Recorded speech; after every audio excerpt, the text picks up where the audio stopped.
My father came, not for the spice, not for the riches, but for the strength of your people. My road leads into the desert. I can see it. If you'll have us, we will come.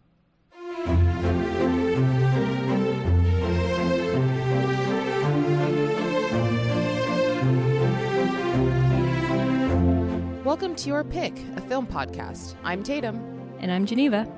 We are two friends who love movies and love sharing them with each other. Each week, we take turns picking a film that is close to our hearts and talk about why it moves us, to tears, to laughter, and everything in between. We celebrate the craft of filmmaking, as well as the unique and personal ways we find meaning in the movies we watch.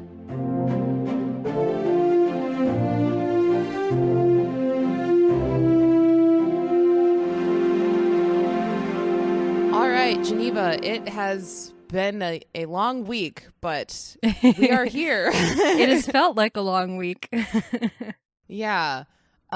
So that being said, have you been able to watch anything during this past week? Honestly, this week has all been rewatches for me. Okay. I rewatched two things. I rewatched Oppenheimer, my favorite film of the year, in what is possibly my new favorite format to see a movie, which is a community screening at my local library, in which I was one of two people under the age of 65. I love that. I love that. Honestly, it was really fun, and I love seeing movies in contexts where the audience is very responsive, not obnoxious, not rude, but responsive, you know. And I was seated right in front of this one older man who, bless him, at random lines where there's something vaguely sort of dryly funny going on, he would just go, "Ha!" really loudly. It was wonderful. I loved it so much. Did you talk to anyone after the movie or no? Yeah, the one other person under 65 was this woman I was sitting next to who had not seen the movie before. And she'd interacted kind of with the story of the Manhattan Project in other ways, but she didn't know a whole lot about the Oppenheimer movie going in. So we chatted a little bit afterwards, and that was really fun. Nice. The other movie that I've seen this week is I just rewatched the 2020 version of Emma with Anya Taylor-Joy, which is such a delight. I really, really love this version of Emma. It's grown on me. I mean, I liked it at the time. I think it's just grown on me the more I rewatch it.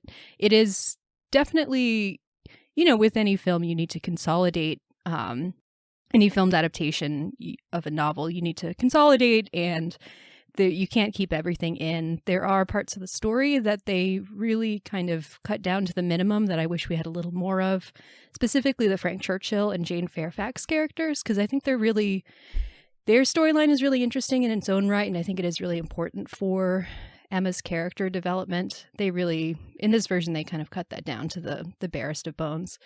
But that's okay, Like I said, you can't keep everything. What I really appreciate about this version of Emma is, and I think the director has talked about this in interviews, how much she wants to kind of humanize everything, even as the world and the art direction is all extremely it's very specific, it's very colorful, it's very sort of Instagram, curated, but the way that the characters act are very human and relatable. We see them kind of in frustration. We see them getting dressed and undressed every day, kind of peeling back the layers and seeing that these are human beings who live in a different time but operate still the same. I really have come to appreciate the performance of Johnny Flynn as Mr. Knightley in a way that I think he's so different from other versions of Mr. Knightley's. I think I struggled with that a little bit seeing it the first time, but the more I see it, the more I really love his take on the character and how, he's not this sort of imposing perfect figure who's coming into Emma's life. He is very human and vulnerable himself, and he's nervous and he has a crush on Emma, and he's, doesn't really know what to do about it. And then when she does something obnoxious that disappoints him, it really upsets him. And I just really love that dynamic. And I think it's works so well with Anya Taylor-Joy's take on Emma, which I really love how much of a bitch Emma is in this movie. She's very much the queen bee of your high school who is, popular and privileged and nice to everyone to their face, but doesn't feel any compunction about speaking behind their back about someone she doesn't like. And this movie is about humbling her and allowing her to grow and to have more compassion to other people. And I think she handles all of that really well. So yeah, I really love this take on Emma. It looks beautiful, but I think it's also, all the performances are really well done as well. So yeah, those are the two things that I watched this week. I remember liking that movie when I first saw it. I mean, I didn't like love it because I don't have the same connection to Jane Austen novels that most other people do when they read them. But I remember liking that movie, and there was one particular part that made me laugh really hard. I don't remember what the line was, but yeah, I thought it was very, very funny. Yeah, so for me this week, I'm back at work, so I don't really have time to watch anything. But last night, I had a friend come over and we watched Dune together. But then after we finished Dune, we were like, it's 9 p.m. Can we really justify going to bed at this hour? And her and I were talking about getting together every week, once a week anyway, to watch the TV show Good Omens.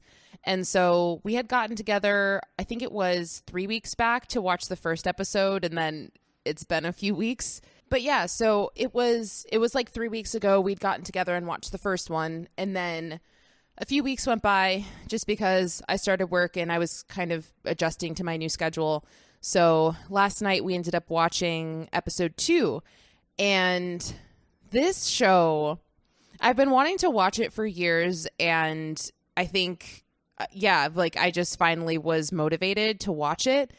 And it is so incredibly funny, especially for people who have any sort of in-depth knowledge of Christianity, because it is so detailed and meta and has these like aspects of Christianity that it makes into jokes that if you don't get it, you don't get it. But if you get it, you really get it.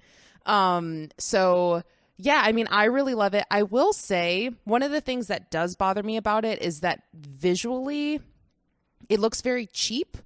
A lot of the visual effects just look entirely fake. Like they're not believable at all, and they take me out of it. The props also just kind of look like plastic in certain moments. So yeah, it's kind of a little bit of a trade-off. I love the acting. I love the performances. I love the writing. It's really, really clever, really, really witty. But visually it's a little bit disappointing to me. So kind of like how you are with Netflix stuff, which I agree with you. The Netflix look is not really for me. But this one in particular, I'm just like, oh, these are choices. But are they choices? It kind of looks like they just don't have enough money to do this. But anyway, so yeah, I watched an episode of that. Go ahead. This is the one with David Tennant and Michael Sheen. So I haven't interacted with any of Neil Gaiman's work, and so I sometimes get the titles mixed up. Yeah. So it is that one. Yeah, it's very good. I am looking forward to continuing the series. It's just really funny. And also, I don't remember. I know Michael Sheen is the one guy's name. I don't remember the other guy's name. The actor, but he plays basically the demon character who's named Crowley, and his swagger is out of this world. It's just like every time he steps on screen, you're just like, damn, that guy is so cool. He's so cool. Like, he's just like, if you like David Tennant in like sort of sci-fi fantasy mode, can I introduce you to 3 seasons of Doctor Who, which are delightful? Yeah. I mean, Doctor Who, there's just so many seasons, I feel overwhelmed, but I get the feeling that his character in Good Omens is very different in terms of like how he carries himself. Because he has this whole walk where he like drags his leg, and it's just, he's great. His hair is just it. He's that person where anyone who watches the show looks at him and is like, I want to be that guy.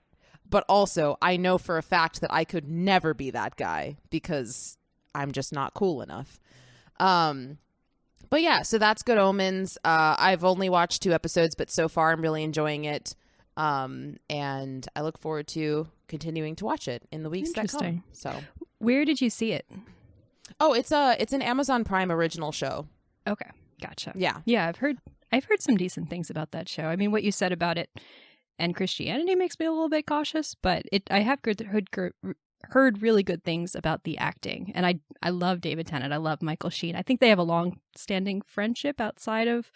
I could be wrong about this, but apparently they have great chemistry with each other on screen, and the little that I've seen of it looks very well performed. Yeah, it's definitely a satire in terms of how it approaches Christian.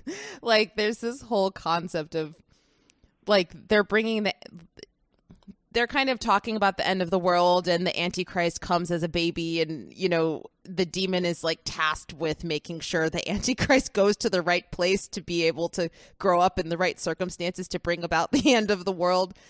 And the baby ends up getting swapped, and then it's like, oh no, where's the Antichrist? We don't know where he is. Like, and then in episode 2, they find out 11 years later, basically someone takes the babies, and then it's supposed to be like after so-and-so gets the Antichrist, 11 years after that, that's when everything begins. And so they've been watching this baby for 11 years. And then when the moment comes, they're like, wait, it didn't happen. Do we have the wrong child? And so they do all this research to find the other child, and they find out that the address of where he lives is like 666. It's just so funny.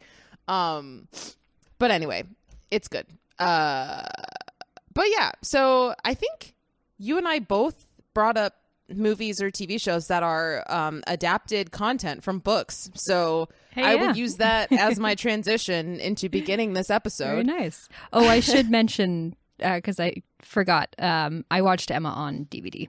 So I have the DVD. Oh, there you go. I'm not aware of it being streaming anywhere, but if it is, go watch it. Yeah, I remember enjoying that movie. So yeah, today on the show, we are discussing Denis Villeneuve's adaptation of Frank Herbert's 1965 classic sci-fi book of the same name, Dune, which this obviously is part 1 of 2 movies, but the book series is quite long. I think there are 6 of them. I own the first 3 because apparently, according to people, the story kind of goes off the rails after like the 3rd book and gets super weird. Did you end up reading the first book? Because I remember that was your intention after first seeing the movie.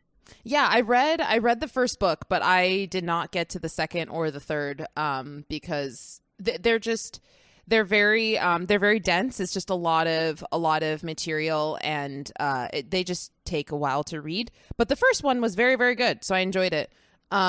Which is why, you know, it's so well known, and people love this book. And also, you know, Star Wars was adapted and like not adapted, but based off of this story. And a lot of people that are fans of the book are kind of frustrated that Star Wars is more well known when it's like, hey guys, the concept of the Force and the concept, like all of this comes from Dune.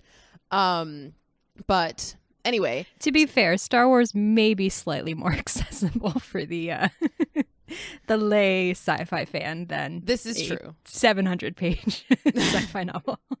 This is true. But yeah, so I will just say, kind of as I mentioned earlier, I am back at work, which means I don't really have much time or energy to do things. I watched Dune last night. I tried to cram in some research this morning before this episode. I didn't really, I was not able to do very much. So honestly, the research that I'm going to tell you is based off of my own prior knowledge, because after watching this movie, I watched a lot of videos and documentaries about the making of this movie. So I'm going to kind of go from my memory. But the one thing that I did research is that this movie was a box office success. It earned $402 million, and it was made on a budget of $165 million. So that basically more than doubles its profits. So that's a success. go Dune, go Denis Villeneuve. It's great. So just to say off of my memory, so Denis Villeneuve has been very vocal about these are his favorite books. They were very formative for him. He read them at a young age. I think he was like a preteen or something like that. Oh, wow. But yeah, he was pretty young when he read them. But apparently ever since he read them or ever since he became a filmmaker, he wanted to adapt this book. Like it's been a goal of his for a long time. And so he was thrilled for the opportunity to come on board and be, the leader of making this happen. That's amazing. I love hearing stories like that. Yeah. And he kind of has, famously said, for people who like follow this stuff, but he has famously said he did a, I forget what it is. I think it's Vanity Fair that does these, but they're called notes on a scene, where directors and sometimes their actors kind of get together and they show one scene from their movie and they break it down. And so he did this, I think it's with Vanity Fair, and he broke down the Gom Jabbar scene, which is the one where Paul is like being tested by the Bene Gesserit. But he says in that video, he's like, ultimately at the end of the day, I made this movie for me, and I made this movie for my inner child. And I feel like if I was a kid and I saw this movie, I would be proud of what I made. So yeah, he really loves these books and wanted to do it for a long time. So yeah, I would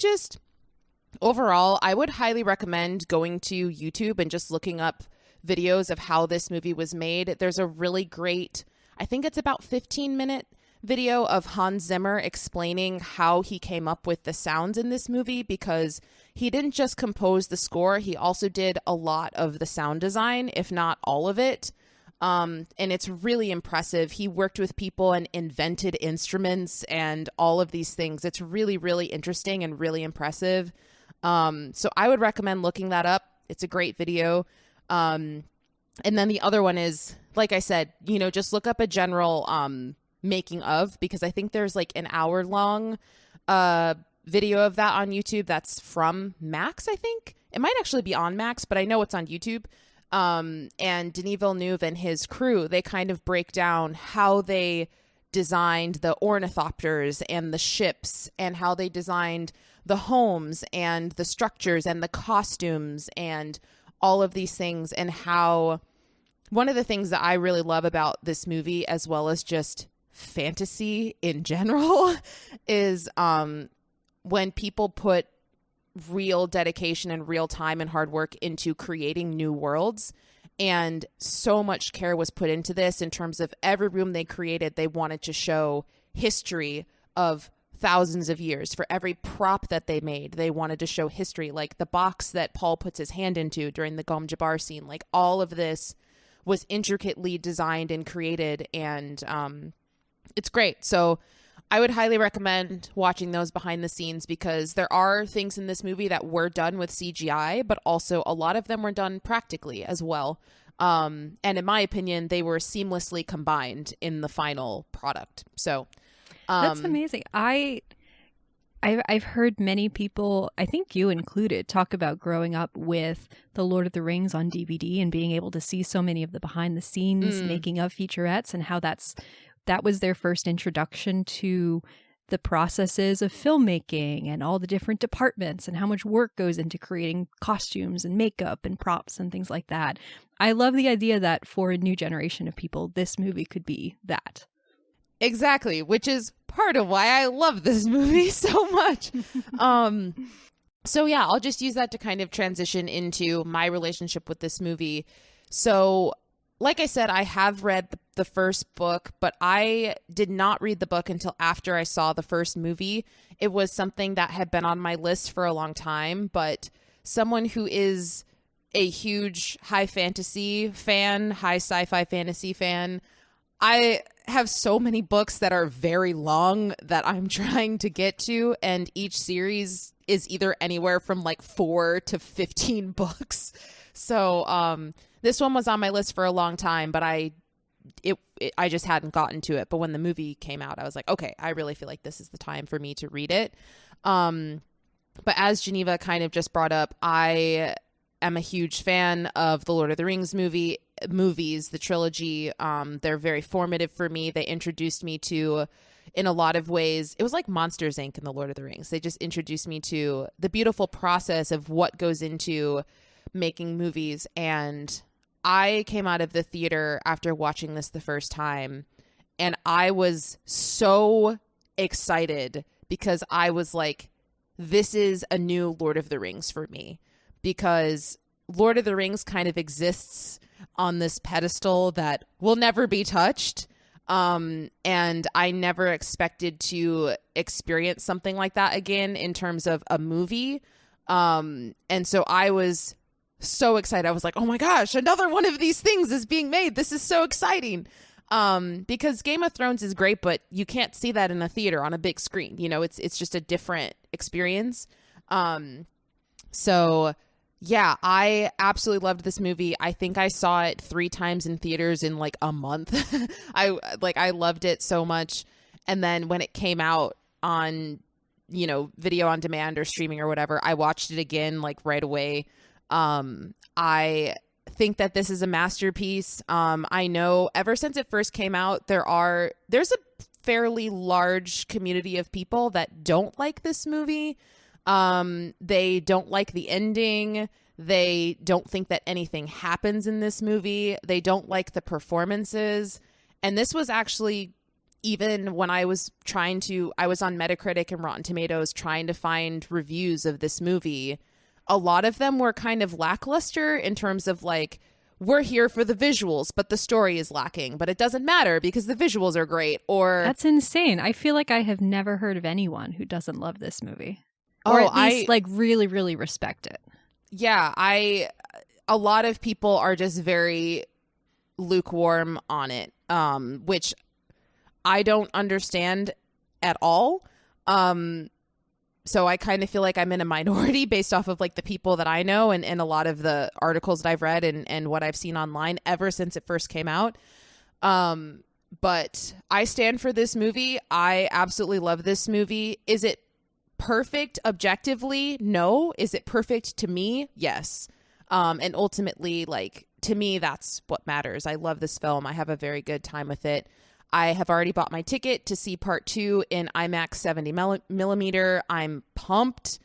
And yeah, I'm really excited to talk about this movie today, because I don't know if you and I have ever really talked about this movie together.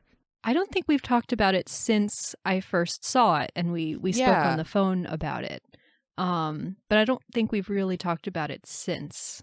Yeah. I think I remember you liking it, but I don't know how much you liked it. Probably not as much as me, but yeah. So go ahead. Tell us your relationship to this movie and your thoughts.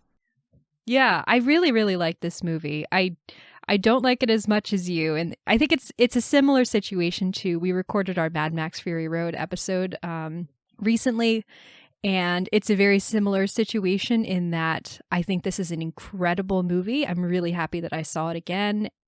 This is my second time seeing it, and I don't really have any flaws to find with it, apart from the fact that it is very long and there's a very definitive sort of, oh, the movie's ending. Oh, no, wait, there's another hour point. But you can't really get around that. They're splitting one book into 2 movies. Like, you have to understand that there are multiple acts within the same book, and that's completely fine. It doesn't sort of inspire my imagination in the same way that it does yours. But like I said, that's a purely subjective thing. I think this movie is absolutely incredible. I love the world building. I love the sense of history. I really love it as a work of adaptation. I've never read the original book, so I can't compare it to that. But I think it does an excellent job of sprinkling all of these incredibly dense and complex pieces of lore and history and objects and technologies and Bene Gesserit powers and things in a way where you don't feel like you're being pummeled with it all at once. They're sort of very naturally worked into the narrative. And so, you know, you see the that little force shield thingy at work when Paul is doing his training at the beginning, and then that's used throughout the film. And you're like, okay, I have a general idea of what that thing is and how it works, and I'm not going to question it anymore. It's just part of the world, things like that. I think that's a deceptively difficult thing to do, and I think they pull it off really, really well. I think their performances are really good. I feel like I'm a little bit not 100% sold on Timothée Chalamet in this movie, but I also might just be like, I don't know, just not on the Timothée Chalamet wavelength as much as some other people. But, I think he does a very good job. I love Rebecca Ferguson in particular in this film. So yeah, I am really happy that I saw this film a second time. I've been meaning to. It's very long. You have to kind of, sit down and be prepared to vibe out with it. But yeah, I'm really glad I did, and I'm really excited for part 2. So yeah. I find it funny how you're like, this movie's very long. I never, I wanted to watch it a second time, but it was too long. Meanwhile, you've seen Oppenheimer 4 times, I think, in like 6 months. And that movie is way longer than this and way more laborious to get through. I would disagree, but it is objectively longer. That's true. Yeah, it's very just subjective, I think, because, there are people that complain that this movie is too long, which to that I respond. I'm like, this movie would be terrible if it wasn't this long, because world building takes time. And if this world was not built and developed in a way that feels real and convincing, everything else would fall apart. So like, yeah, to be clear, I don't think that this movie is too long, because they have a lot of plot and world building that they need to get through. And I think it would really suffer if it was less time than it is. I think the thing that I struggle with is just the pacing of everything seems to be building to the battle on Arrakis, and then the battle on Arrakis ends, and you think that's where the movie's going to end. It's going to be a sort of, Empire Strikes Back ending where we're down, but, we've survived, so we're going to see what happens next. And then there's a whole other hour of Paul and Jessica running around on Arrakis and meeting up with the Freeman. And to be clear, I love that section of the film. I really love seeing the two of them on their own together. It's just a little bit of a, you have to sort of mentally, oh no, we're not done. Okay, yeah, we're still going. Okay. Well, that's kind of what, when I was saying before that a lot of people don't like the ending to this movie, that's the sentiment that they have. They're like, it should have ended an hour earlier. The end of this movie is anticlimactic, given this story and how it was formatted and how it was put together. And I'm just like, I'm sorry, you're wrong. Yeah. That's just like, yeah, no worries. Like, I understand that, the movie does kind of change a little bit in the last part, but I don't know. Like, this book is so dense and it's so long, and it's like, would you rather have 3, like, either way, it's going to be really long. And I think the ending really is great. It's like, there's the before the Fremen and then after the Fremen. And to me, that makes sense, but that's just my own personal opinion. I think that fantasy things need to be long because the world should be established, and I'm like, why is the Lord of the Rings acceptable for being long and then this movie's criticized for being long? But that's just whatever. To be fair, that's my own Lord of the opinion. Rings to be fair, Lord of the Rings specifically does get criticism sometimes for having multiple times when you think the movie's going to end and then it doesn't. To be clear, oh, yeah. It does. To be clear, I think those criticisms are wrong, because Lord of the Rings is, Return of the King specifically is perfect, but, it does get those criticisms. I only know that in the concept of Return of the King, where it's like, there's 12 endings to this movie, and I'm like, yes, there are, but all of them are fantastic, are needed, yes. And they all need to happen. So, yes. Like, if the movie just ended, it would be like, well, what happened to that person, and what happened to that person, and how did that? It's like, well, we need to know what happened to these people. So... yeah. Anyway, yeah. So that's just my one little quibble that I'm kind of getting out of the way up front. It's very common. A lot of people have that same sentiment.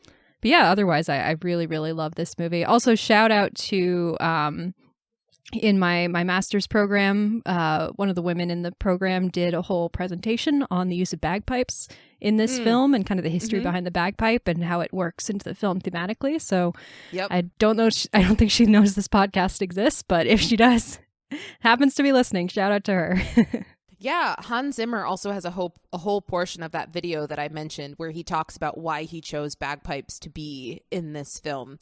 So yeah, that's super cool that she also kind of studied that and like weaved it into the film. That's cool. One thing I wanted to say that is also another thing that I really appreciate about this movie is a lot of the times when, so I it's been established many times in this podcast, I'm a big high fantasy, sci-fi fantasy person. And majority of the time, if not every single time, when I see these books adapted to screen, they are 80%, if not more, white people. For whatever reason, Lord of the Rings is all white people except for the Uruk-hai, which is like kind of racist, but like not, I guess. And like Game of Thrones, everyone's white except for the people that come from the South and are slaves. Like it's just, you know, it's a very, it's just something that bothers me because growing up, I never, you know, I wanted to dress up like these favorite characters, but I never could because I was like, oh, I don't look like that. Like I couldn't do that. But this movie is incredibly diverse in terms of its cast, and I think it's great. You know, we have people of different races, we have people from different countries, people that speak different languages, we have sign language, we have, you know, all of these different things. And I think that we need more representation like this in movies in general, but especially in this genre. And I really like how this movie includes that. So yeah, I just wanted to kind of say that up front. So yeah, I guess like I kind of want to go through the cast and their performances in if there's anyone of note that you want to kind of shout out or mention. And then beyond that, like it's a very long movie, so I don't really want to go through it chronologically because there's just so much going on. So we can just kind of talk about favorite moments or favorite set pieces or something like that. But yeah, just to start, you had said you had feelings regarding Timothée Chalamet's performance. Care to elaborate? Not strong feelings. I just feel like I'm not fully on the Timothée Chalamet is one of the greatest actors of his generation sort of train. I don't think he's a bad actor, to be clear. To me, he can be kind of limited in his mode, but I'm fully prepared to be wrong. Maybe he'll surprise me in part 2. I have really liked him in things, you know, obviously he's incredible in Call Me By Your Name, and he's very good in Little Women and things. Lady Bird too. Yeah, there are just certain moments where I thought like, you know, when Duncan Idaho that's his name, right? Jason Momoa's character. Yes. Okay. Duncan, Iowa. When he is sacrificing himself, I don't know. I just kind of wish he'd pushed that moment a little bit more, the anguish, things like that. But, you know, maybe that's a calculated decision for the character of Paul, who is a bit more stoic. So, yeah, I don't know. I'm a little bit mixed on him is the thing, but I don't really have that strong feelings one way or the other. I will say one moment that worked for me a lot better on this rewatch is the duel at the end. I remember one of the things that I came out of the theater on the first watch thinking was I do not for one second believe that this tiny little Paul Atreides would have bested that guy in battle. But for whatever reason, it worked better for me this time around. I think the sort of the setup of the training at the beginning, I think I was maybe paying closer attention to this time around and seeing, you know, he is small, but he is well trained, and he is, he does have a sort of confidence about his own abilities that can sort of make you think that he's more vulnerable than he actually is. And I think the, just on second watch, kind of connecting more the visions and his sense of who he is and the potential, the untapped potential within him worked better to kind of support this idea that, you know, people doubt him because of his size, because of you know, everything that has happened to him, because he's this sort of, you know, privileged nobleman's son from another planet. But there actually is this real potential for ferocity and this sense of destiny about him that is on his side when he's fighting. So yeah, that moment, that particular moment worked a lot better for me this time around. And I think he handles all the action very well. And I really love, as I said before, I love all of the scenes with Paul and Jessica together. Specifically, I really like the dynamic that Timothée Chalamet and Rebecca Ferguson have with each other. I find the Lady Jessica character such a fascinating character. So yeah, that's my extremely tepid thoughts on Timothée Chalamet as Paul Atreides. Yeah, I mean, I hear what you're saying. I think I'll be able to judge better once part 2 comes out, because I think it is really trying to establish this idea of, you know, when the story starts, he's kind of this timid little kid who has this training but doesn't really understand, you know, what it's for or what his potential is, kind of like you said. And then as the story goes on, he becomes, without, you know, really spoiling stuff, but he becomes a lot more in the opposite direction of where he starts. And so I think it's kind of setting up for where he's going so that we have a little bit more of this character arc for him. But at least that's how it is in the book. I don't know if that will like come through in part 2. Time will tell. Yeah. Next week we'll talk about it, I guess. Actually, no, because we've already recorded that episode. But cutting that out. Okay. I also really love the moment, like it stuck out more for me on this watch, where Paul and Jessica are in the tent and Paul breathes in the spice and has all these visions, and he starts freaking out about, like, what have you done to me? Why have you, you know, created me as this sort of Messiah figure? You've basically turned me into a freak who can't have a normal life or any sort of, you know, any sort of sense of self apart from this destiny that's been imparted upon me. And I really love that moment because it shows this kind of hesitation and an understanding of the weight of everything that's being expected of him. And then his choice to then go on to accept it and kind of fully lean into it. You know, the quote that you read at the beginning is him saying, no, I'm not going to go with the destiny that everyone thought I would go with, you know, being the future of House Atreides. I'm going to go with the destiny of being whatever Messiah figure is people think that I might be, is a really interesting choice. And it says a lot about his character. Mm-hmm. Yeah. Also, spices, it'll become more and more of a theme as the story goes on and how it affects him. But yeah, I just to kind of shout out, I think I told you this maybe when the movie first came out. I stand by it. I think that Javier Bardem's performance is the best performance in this movie. Oh, interesting.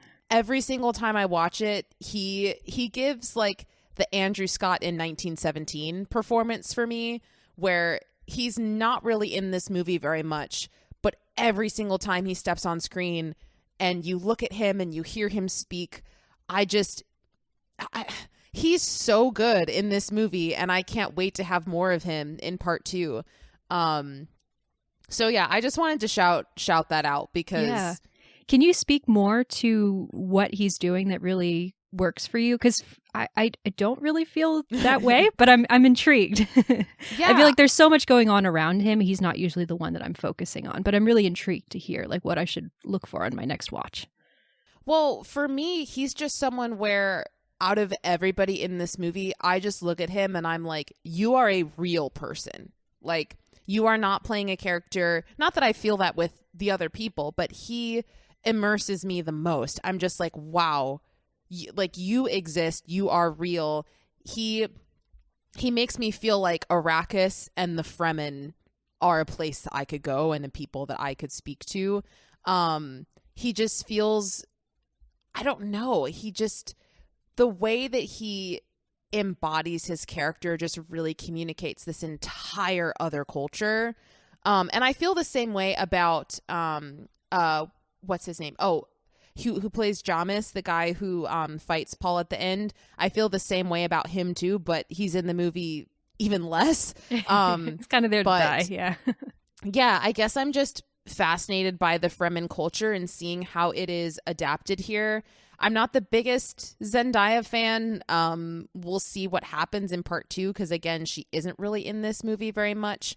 But I find the Fremen to be the most interesting characters in this story, and I think Javier Bardem is the best at kind of encapsulating that culture, at least at this point in the story. So, yeah, I think he's phenomenal. He's also just an actor that I love in general. I would love to work with him. So yeah, I don't know. I think it's great. Yeah.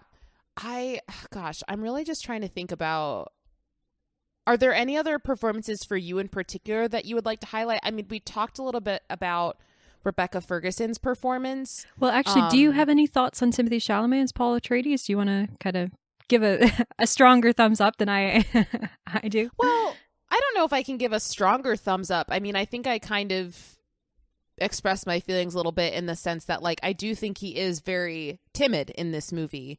He doesn't really command when he's on screen. Like, he's not commanding your attention, but I don't think he's supposed to, because he does have a few moments in this film where he does really, step up, and it's like, oh wow, like I'm locked into you now. But that doesn't happen the whole film, and I think that's intentional because it's kind of giving us an idea of what is to come and what he's capable of. So I do think he is not really the star of this movie, which I think a lot of people would expect because he is like the chosen one.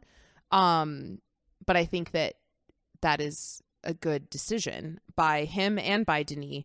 Because I trust Denis. He knows what he's doing. So that man knows what he's doing. Yeah, I think I think all of the other performances in this movie are so good that I don't think the fact that Paul is different is like a mistake, that Timothée Chalamet can't do it. I think it's just that, no, this is an intentional choice. Like, yeah, that makes there's sense. something going on here. That makes sense. And I really love, again, like now that I've kind of expressed like lukewarmness about Timothée Chalamet's character, I actually keep finding moments and I'm like, actually, I really do love that moment. So I guess maybe I do like this performance a lot. I think it's just that his performance can be very overshadowed by others. And so you kind of forget. Yeah, I think that's fair. He's learning and he's in transition. But I love the moments of sort of cold-bloodedness from him that I think are really essential to who he is and how he will, I assume, later develop. Like, I'm thinking specifically of the moment when he's in his room on Arrakis and that little tracker hunter seeker, thing comes in, and he just sort of calmly steps into this hologram that can hide him. I think that's how I was interpreting what he was doing. But the way he's just sort of like watching it slowly go around the room, he's not freaking out. He's not calling for security. He's not immediately trying to swat it away. He's just kind of hiding and watching and seeing what will happen, which I think is a really interesting choice for his character. Well, the reason he does do that is because the hunter seeker can like sense any sort of movement. So like he can't move. Like, the hunter seekers move so quickly that if he does anything, it will kill him, which is why when the door opens, he's able to move and get it because it's going in a different direction for a different moving object. Yeah, but it says a lot about who he is, that he's really knowledgeable about these sorts of things, and he can keep calm in a stressful situation and figure out the best way to deal with it without, panicking or anything like that. Yeah, this story is a lot about, it's not about physical strength, it's about the power of the mind, which Star Wars, learn the Force, blah, blah, blah. But by the way, this is not me insulting Star Wars. I don't want it to come across as that. The original trilogy I love a lot. But yeah, like this story is a lot about the power of the mind, and it's also a women empowerment story. Like, the Bene Gesserit, they are the most powerful people because they can sway the future of everything, basically.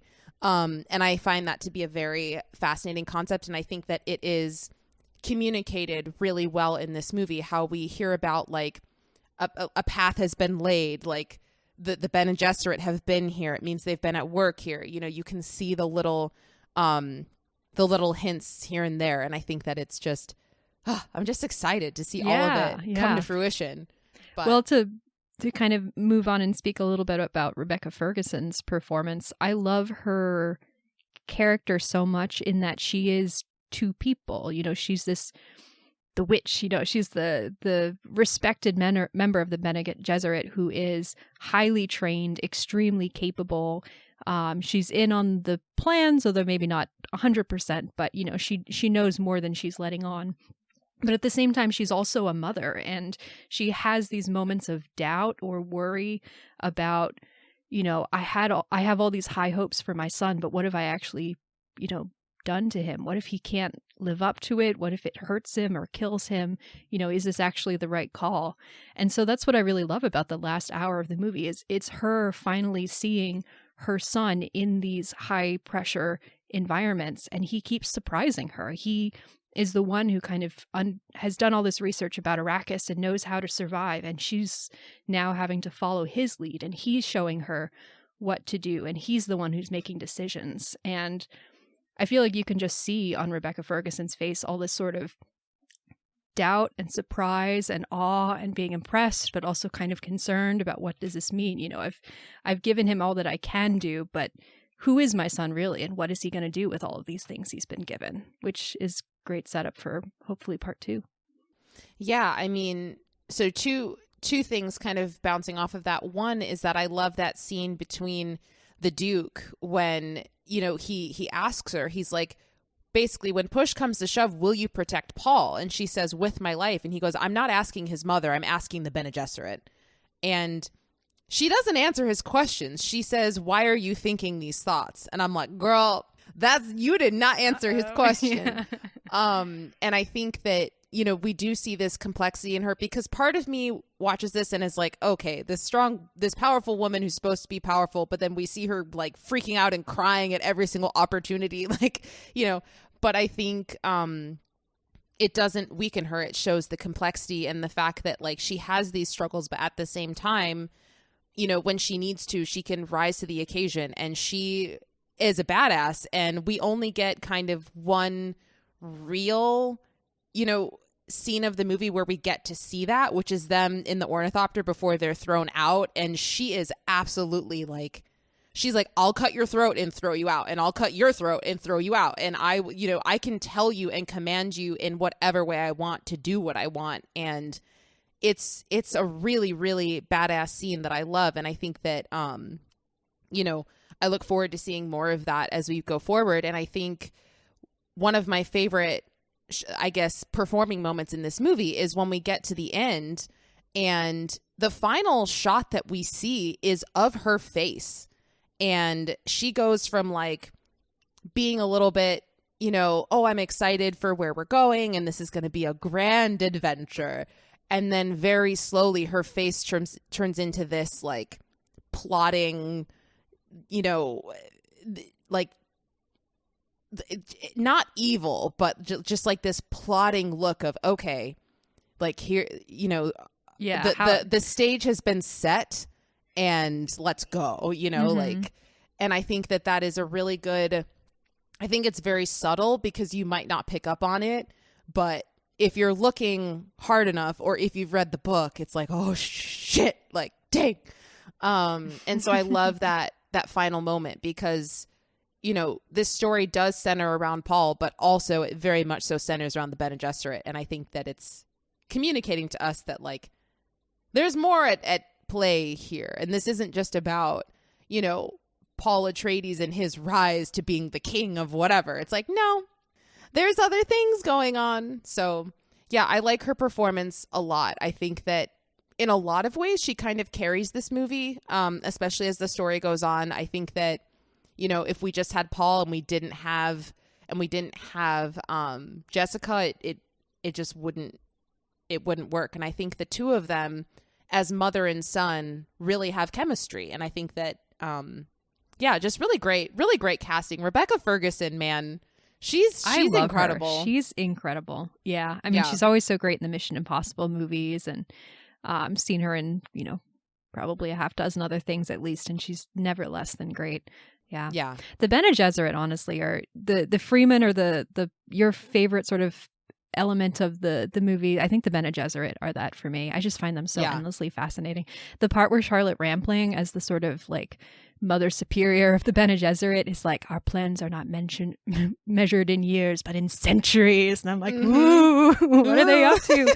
And the fact that their whole attitude toward Paul, at least based on what she says to Jessica, is like, all right, you've done all this stuff to create the Messiah against our orders. We're going to go with you on that, but only so far. Like, we're going to help you out, but Paul is one of many options for us. Like, if he doesn't work out, we'll figure something else out. So, you know, like, we're only gonna help you out, but we're not 100% behind this. Well, I love that that after the end of the Gom Jabbar scene, when she's walking out of the room, she's like, "Goodbye, human. I hope you live." It's like, okay, great. Thank you very much. Also, are you not human? I don't understand. Yeah. So I guess just kind of talking about the Gom Jabbar scene a little bit, which Denis Villeneuve put so much, like, I really recommend looking up that video on YouTube. It's absolutely fascinating how much thought was put into designing that box and designing that room and designing the costume that she's wearing and how she's sitting in that chair and the process of like how Paul moves from one side of the room to the other in terms of the voice. Because Denis Villeneuve says in that video, I think very wisely, he's like, it would be weird if we had a shot of him like slowly walking across the room, phased until he, you know, so he was like, oh, what if we zoom and then do this and, you know, and adjust the lighting and the focus. And it's really fascinating. But one of my two favorite tidbits from that video is he talks about how in the original like plan for this scene, Charlotte Rampling, her character, this like veil thing was supposed to, like, she was supposed to lift it up behind her head, but when they shot it, he was like, her eyes were so powerful, piercing through this veil, that like I couldn't take it off. It was like this absolutely just impressively, and I agree with him. Like, yeah, I think I'm that's like, a great girl, choice. your eyes, what? Like, you feel this power that she holds and this oppression, and like, even though she's sitting down and Paul is standing up, she has all of the power here. And she's like, yeah, I know. Like, I don't. And then also in that same video, he explains how when she's holding the Gom Jabbar, like, poison needle, they specifically designed how her fingers would hold this needle. They were like, I want this finger here and this finger here and this finger up and this finger down. And these are the types of things that I love because, you know, when I was little, I would watch things like this and I'd be like, oh, wow, that's a decision that's made for a movie. And it just opens my eyes. And now that I work in the film industry, I recognize like every single thing that happens, you have a meeting about. Like, nothing, at least if it's well made. But yeah, right. Like, nothing is done without there being a discussion about it. And even just like the way that she holds this needle is so impressive, and it works really well with her eyes through that veil. Like, I just, oh, that's so cool. That's really also cool. Actually, I take it back. Charlotte Rampling has the best performance in this. Like, she's Javier incredible. Bardem, love him, but her face looking through that veil is just so good. But yeah, I'm trying to think. I also love Thafir Hawat, the guy who plays him, Stephen McKinley. You know, he had a few years where he just was popping up in everything, and I was like, I love Lady you. Bird is the first thing that I remember like recognizing him in, and yeah, he's great. He's always great. His cute little umbrella. So good. Stephen McKinley Henderson, I think his name is. Yeah, he's a way bigger character in the book, but you know, you can't keep everything in. But go ahead. Can we talk a little bit about the Harkonnens? And specifically, I'm wondering from the book, like Baron Harkonnen, his ability to fly and how he's like sort of a worm, but also a person. Can you like expand a little bit on that? Because that's the one thing that always kind of confused me when I'm watching this movie. I'm like, what is he exactly? Is he human? Is he a creature? Yeah, is he a melding? Like, what? Yeah, well, from what I remember, because I read this book like 3 years ago and there was a lot of information in it. But from what I remember, there's lots of different ways to interpret his character, because in the book he's kind of described as this like large, like he's human, but he's like this large blob of a man almost. Like, his body shape is just so bulbous and like, you know, kind of warped in certain ways and almost kind of looks like he's unwell, but we're not really sure. But his body also communicates like power and strength. So I kind think of Immortan Joe vibes in certain ways. Yeah, but he's not as sick, and he's not like putting on a show. He's not like, creating a cult that's not actually real just so that he can, he actually like carries power. He's from a line of descendants of people and all of that. But there's a lot of, from what I remember, there's a lot of room for interpretation of what his character actually looks like and how he moves, aside from him being this big kind of bulging guy. Bulging isn't the right word, but whatever. Yeah, and I guess so that makes me think a little bit too about again, one of the reasons I love this genre is because I love the concept of world building and discovering new and different cultures. And I think that this movie does such a good job of establishing things very quickly, which makes the world feel really rich. Because when we go to, I forget the name of the Harkonnen planet, but we have these little Prime, something like that. Something like that, yeah. We get these images of these men basically being crucified upside down in this ceremony where they're collecting this blood water, and it's what are they doing with this, and how it's just, that's a whole aspect of a culture that it's wait, what's going on here? But we don't really know, but it establishes this part of the universe, and we have all of these different languages. And also when we first get to Arrakis, we see these people it kind of looks like they're doing a Muslim call to prayer, but then they also have these prayer beads that look like Catholicism. And it just really feels like this is a world thousands of years in the future where what we see now has just evolved over time. And I just love that we get all of these little tastes, and even that creature thing eating, I don't even know, before they go into this silent force field cone thing to have a discussion. It's what is that? I mean, it's a pet, but what is it? Where does it come from? Does everyone have this pet? I don't know. So I just love all of these little details that we see throughout the film. I mean, they're literally everywhere. Every single frame and every single thing that you see, the mise en scène of this movie, everything. The recurring, the part about how Duke Leto's father loved, what's the word? Taming bulls or bullfighting. Yeah. And was apparently, I guess, killed by a bull. And there's this bull head that he transports from their home planet to Arrakis as a decoration. And also Paul has this little statue of a bullfighter in his room. And it's just all these little recurring motifs for a character that we never see. And I don't know if that's piece of lore is going to play into the future at all, but it's just a little details to show you kind of who this family is, where they've been, kind of where they're coming, where they're going, that sort of thing.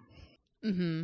Yeah. And I don't know why that just made me think of this, but I just love this. There's almost an Avatar aspect to this of, here on Caladan, we have water power and wind power and all of these powers.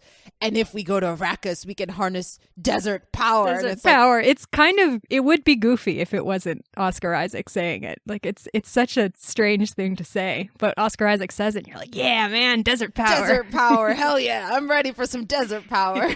Which, by the way, we should talk just a little bit about Oscar Isaac's performance too, because he's not a huge, he doesn't have a whole lot of screen time in this film, but I think he really uses it to the maximum. I mean, I love him so much. He's very attractive. That beard is really great.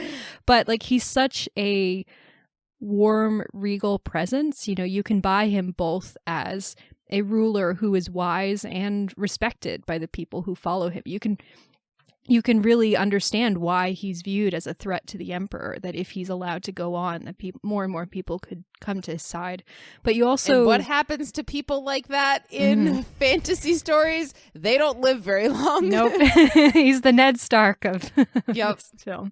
But yeah, you also buy him as a loving father who really cares about his son and about his legacy and wants to see that his son is taught properly and is encouraged to, take on his destiny, whatever that might be. I really love his performance, even though he's not in the film very much.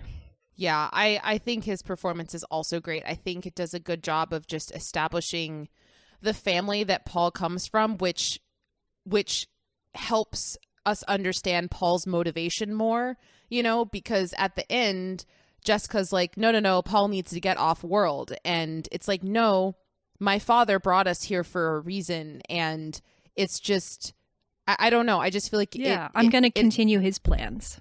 Yeah. It helps establish Paul's motivations more as to like why he does what he does. And, his fault, and it also it introduces us to why Duncan is so loyal and why Gurney is so loyal and all of these people, because they trust this family and this line more than anything. And I also love that moment when Duncan kind of finds Jessica and Paul and he's like, I'm sorry, your father. And then immediately he kneels and he's like, my Lord Duke. I don't know. When I think about fantasy and sci-fi fantasy stories, I love this concept of like monarchies and kings and queens and loyalty and all of this stuff. And then I'm like, in the real world, though, would I actually like that? Right.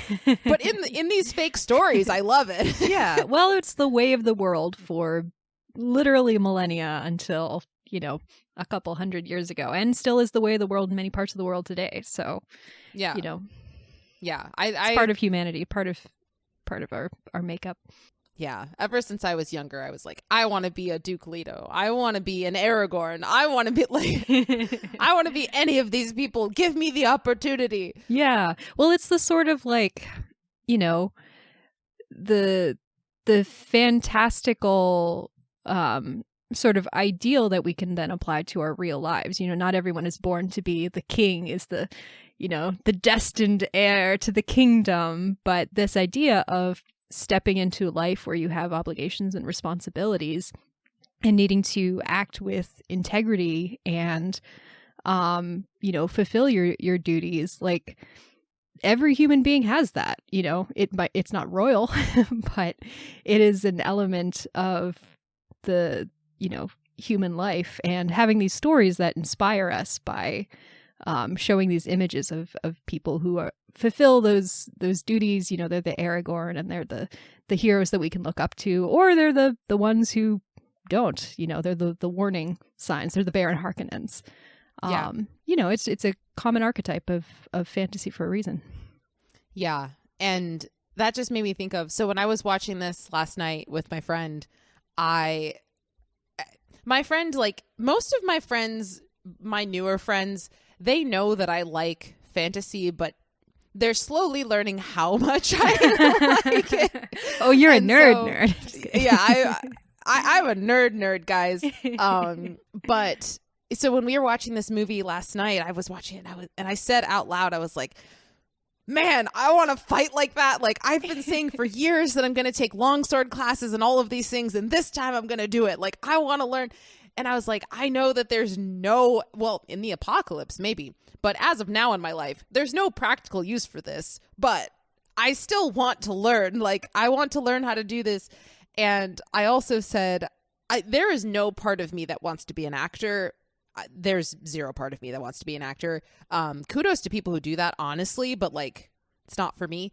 But I would love to be an actor for the sake of, I could wear costumes like this and not feel weird about it because I have to wear it for the role. And I also could take choreography training to learn how to do this and be paid to do it. Be a professional extra / stunt woman. I feel like you could rule that. I have no idea how to even like go about doing that. I also would absolutely have to move to LA in order to do that. Yeah, I feel that's probably true. Unfortunately, not a whole lot of high fantasy sci-fi epics being filmed in Chicago. Not yet. Not since Divergent. Yeah, which I doubt was filmed in Chicago. Was it high fantasy? It's sci-fi fantasy. I'm being for sure. extremely Is it generous. high? Like, no. Anyway, but yes, I think, which I guess I kind of want to transition a little bit into, do you have any thoughts on the costume design in this movie? Because I think it is absolutely magnificent. The way that they design these still suits and the way that they explain how they work and all of the Fremen tools and all of that. Like, I love how we have all of these details of, the costumes that the Bene Gesserit wear, the costumes that when they first arrive on Arrakis, all the women have these like jeweled like things over their faces with these veils. And I love the gold outfit that Jessica wears when she's getting off the carrier is incredible. I love it so much. It's so good. And then we have, these costumes of the Sardaukar, and it's just I love the costumes in this movie. They go the extra mile in terms of establishing these characters and establishing these cultures.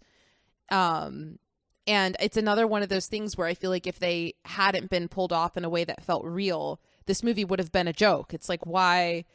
And I know it's probably not fair to do this, but it's something that happens all the time. Comparing this movie to David Lynch's Dune from 1980 something? Something, yeah. I was going to ask if you've seen that. I have not, mostly out of respect of David Lynch, because David Lynch has come forward and said, even very quickly after the movie came out, he's like, yeah, I never should have done that. I hate doing big budget things. I'm aware it's a disaster. Like, why would you cast Sting? Like, it doesn't make sense. For in the interest of full disclosure, I have seen about 3/4 of it, and the reason that I have not seen the last quarter is because I fully fell asleep. Yeah. Well, so that movie is an example of like, this movie kind of feels like a joke because so many of these things don't feel real, and that's the art of fantasy and sci-fi. Like, it has to be done to the upteenth degree, otherwise it doesn't work, and it's so hard to accomplish and so hard to pull off, which is why movies and content like this is so rare and few and far between, and also why we need to celebrate it when it happens and it's done well. Agreed. So yeah, anyway, do you have any thoughts on the costumes? Yeah, costumes. Yeah, I love the costume design. I will say, and this is not a fault of the movie, just to be clear, the one thing that keeps the Fremen and also the Sardaukar outfits from having as much an impact on me as they probably should is because they look like a lot of mediocre superhero costume design, which is like, every superhero costume, especially in sort of the later years, is just a full body suit with some colors and then just random like metal bits glued onto it that don't really have any sort of functional purpose. And it's just really busy and ugly. Not every superhero suit, but just like a lot of later ones. Whereas this is the good version of that. It's got a lot of elements, a lot of things going on, a lot of textures, but you really get the sense that they are weathered and worn and they all have a purpose. Like, I think they're really, really well designed. It's just at a glance, it kind of reminds me of a lot of bad superhero suits. But yeah, overall, even apart from that, I love the use of the linens and the very light sort of textured, cloths that are worn on Arrakis, very reminiscent of kind of traditional garb from Arab countries, and very practical for the climate of that planet. I love the contrast with the House Atreides, what they wear when they're on their home planet. I forget what their home planet is called. Caladan, yes, thank you. But like the sort of high military dress that they wear, it's very different. Yeah, I think the costume design is very good. It's very well considered. So what do you think about the visuals of this movie? Because I didn't realize this until this morning, but when I was trying to find reviews of this movie, there were a lot of people that were like, this movie is too big. Like, Denis got caught up in the visuals. It's so overwhelming. It's over the top. It's too much. And I was like, I'm sorry, what? What do you mean? They're like, the ship on Caladan, when it rises out of the water, it's so big that you feel like it's bigger than an ocean. Why does it need to be that big? And I'm like, why not? Like, this is it's fantasy. Like, why are we asking these questions? It's cool. Like, what? Yeah, I can see where they're coming from, because I do feel like that in certain moments, but it's all clearly intentional. You know, it is so much bigger than anything that you could conceive. It's so much bigger than anything someone certainly on Earth could ever create. Like, you'd have to get all the metals on Earth to create one of these ships, you know? Like, it's so ridiculously massive. The human mind can't really comprehend it. But I think that is intentional, because it's supposed to transport you to, this is a civilization that is older than you can possibly imagine and has more resources available to it than you could possibly comprehend. And, you know, these are high fantasy, like long-lived houses who have all this wealth imaginable to them, and they travel in this magnificence and this extravagance. And so I think it works well with the world that they are creating. It is really funny, as I was watching this movie, my brother and I have been watching through The Expanse, which I'd seen before. He had not. This is his first watch. We just finished rewatching it. Great show. Highly recommend for anyone who loves sci-fi. But I will say I love The Expanse. But the one criticism I have of it is it's very clearly a streaming television budget. And even when they moved to Amazon and they clearly got more money, everyone's kind of hanging out on the same cramped ship sets that look the same.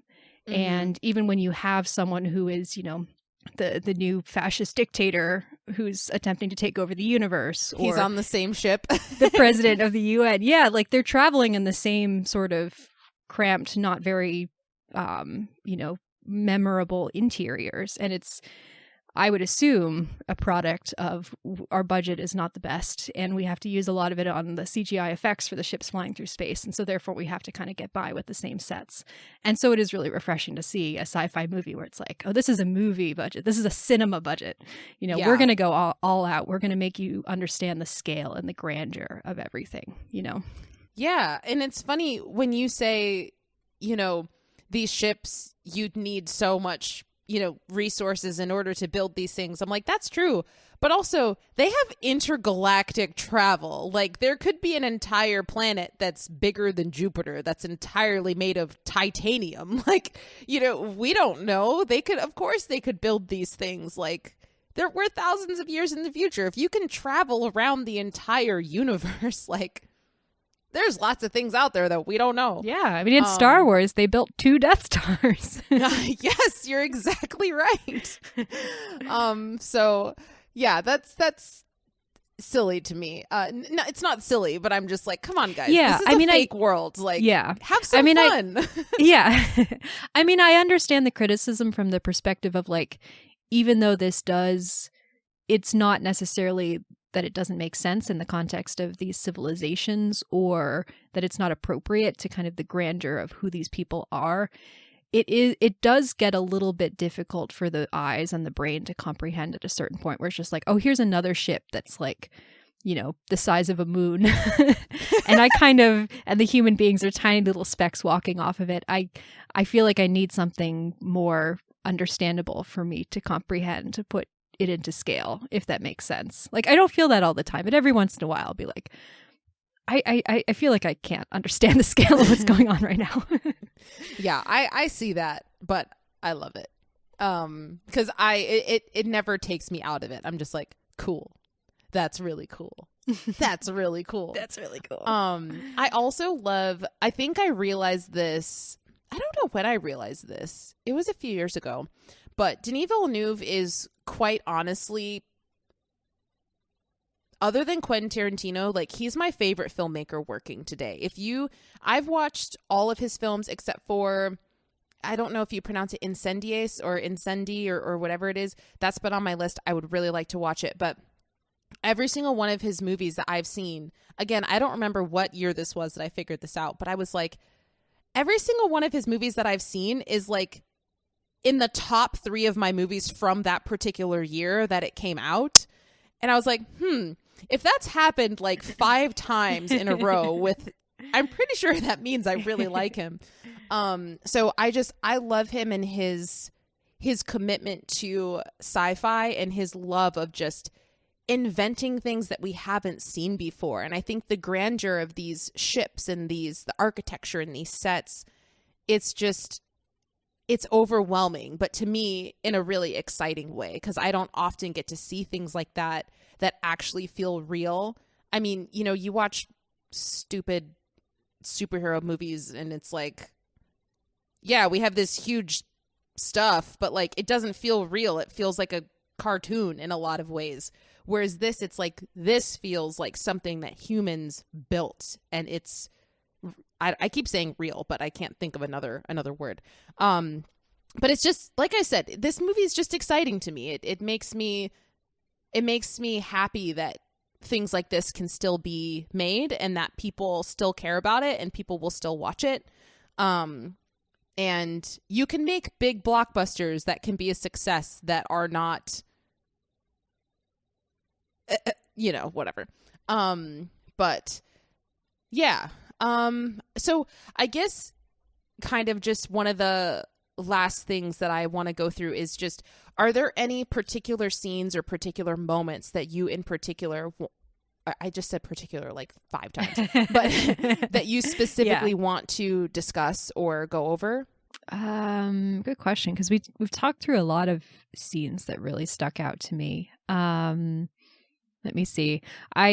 Not a scene necessarily, but I really love the character of Duncan Idaho and kind of the lighter element that he brings to the film and what he brings out in Paul. And I love the fact that he's like this really respected warrior, but he's also a really good diplomat. Like, he's able to find and befriend the Fremen very quickly. Mm-hmm. Like, good for you, dude. He's gone native. Yeah. The doctor character is one. Oh, Dr. Yue?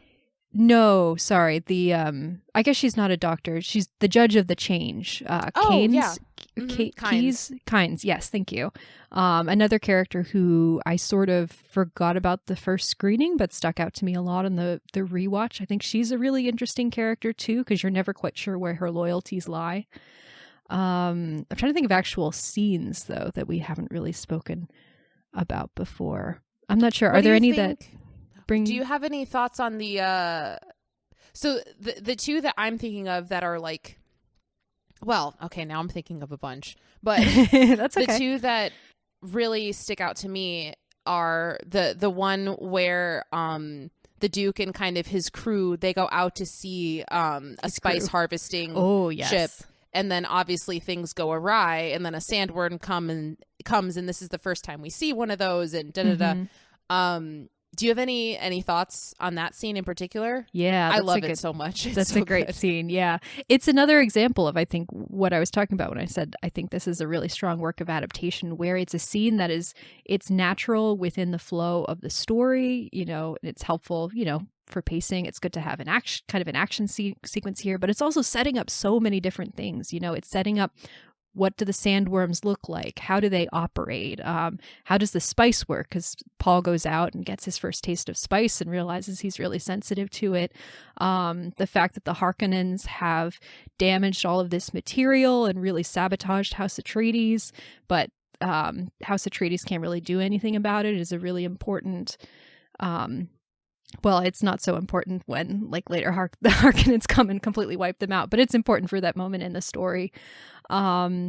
Just the, you know, seeing the orthocopters in effect, and also, again, with the character of Duke Leto, the fact that he is so quick to, I'm not going to prioritize the spice, I'm going to prioritize the lives of the men on that crawler and risk my own life and the life of my son in order to make sure that they're safe. You know, that speaks so much to his character and who it is that Paul is learning from at this stage in his life. So yeah, I think it's just such an effective scene in terms of how much heavy lifting it's doing within the narrative, while also being a really tense and enjoyable action sequence. Well, you just said everything that I wanted to say. So. Oh, great. Okay. We're on the same page. Yeah. I mean, I think you're exactly right. It just communicates so much about, or not communicate, but it sets up so much of what's coming, and it establishes all of these important details that you need to know in terms of how this world works, what the stakes are for what's happening, you know, how is all of this affecting Paul, and yeah, I mean, I don't want to repeat everything that you just said, but yes, I think it's great. And I love that we have an action sequence coming this early in the movie. I mean, Denis Villeneuve, he's just so good at action when he does do it. Because a lot of times he can be very, let's think and let's meditate on this. But when he does You should make a action, Star Trek movie. that'd be cool. But whenever he does do action, it's exceptional. And I think that this is a scene that really gets you invested in the characters, in the world, in the story, in the stakes, in everything. And I love it for that reason. It's so good. And also seeing the sandworms or the sandworm for the first time from underground, and just kind of, this scene also teaches you how the sandworms work, in the sense that they're attracted to rhythmic sounds. And just before they get on the ship to go on this kind of field trip or whatever you want to call it, like, she communicates how you can't use shields because the shields attract the worms and drive them into a killing frenzy. Like, oh yeah, because they say, why don't they just shield the harvesters, basically.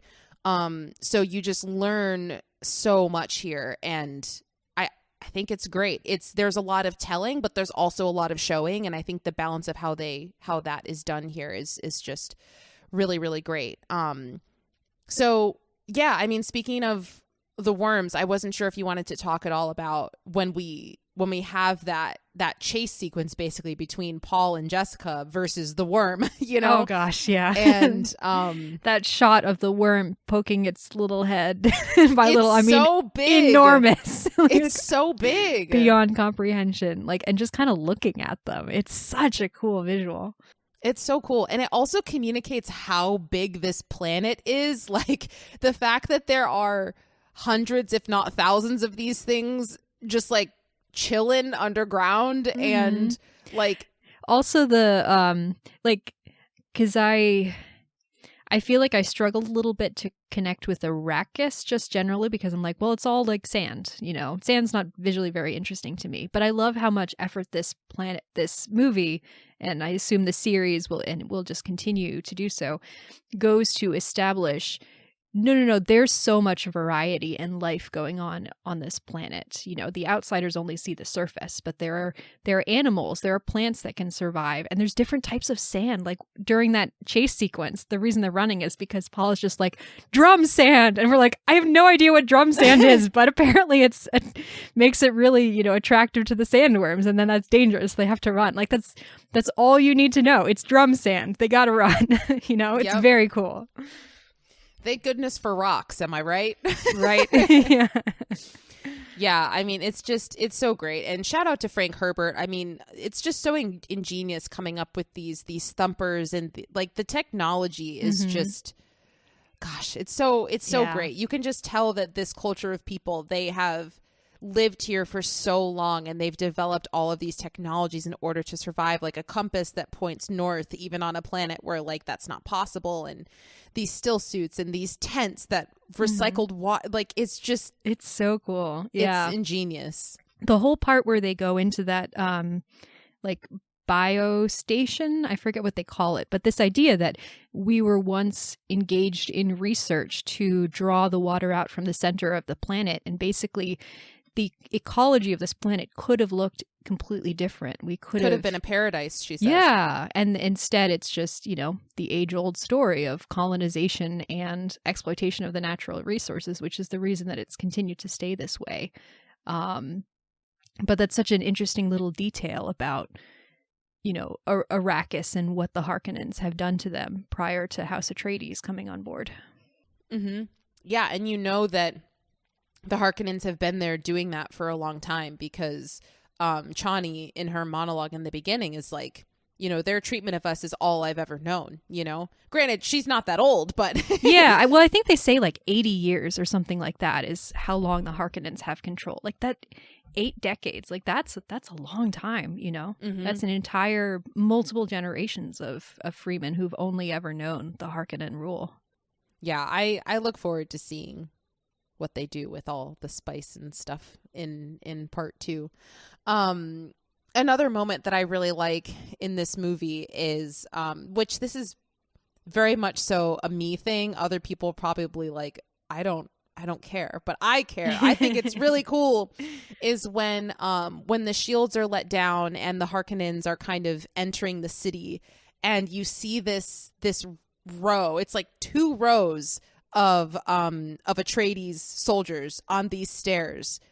It's like 2 rows, so maybe, I don't know, 50 of them, if not less, fighting off like a horde of Harkonnen walking up these stairs, and they're annihilating them. And you get this sense that like they would have been able to fight all of them off had the Sardaukar not come at them from behind.